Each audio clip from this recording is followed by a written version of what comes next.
Welcome back to another episode of LiveWire Film Reviews. It's me, Peter Mann. What's up, y'all? And I'm going to be reviewing Winchester.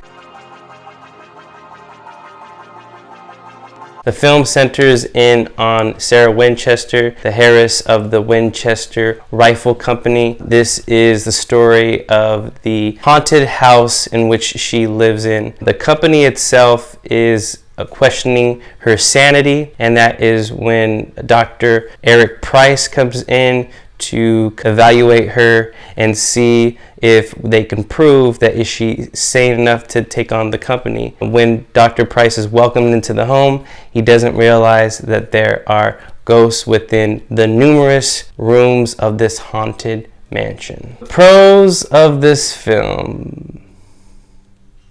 This is another one. This is a fun one today. The pros of this film happens to be maybe its historical context, its rich culture. This was a haunted house that was built in the early 19th century outside of San Francisco. It has this rich history of being one of the most haunted houses in the United States of America. I wish they did a movie, historical significance, instead of a spook house film, because this is not a good film. I'm gonna get into it. The cons of this film, it is boring as shit. I expected to be thoroughly terrified of this movie. I went to one of the last showings when I went to go see this film.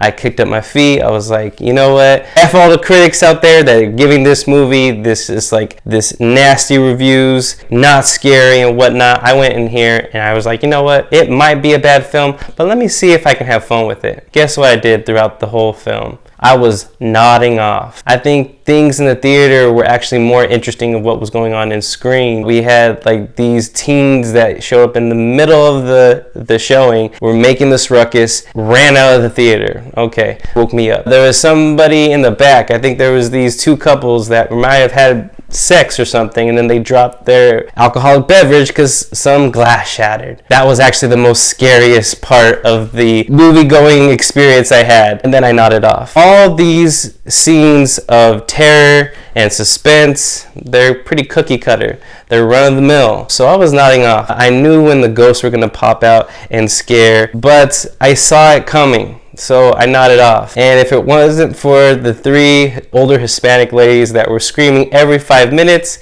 I would have just fell asleep throughout the whole film. I think this is one of the worst films of this year. I don't have much else to say about it. Poor Helen Mirren. I love Helen Mirren. What are you doing, baby girl?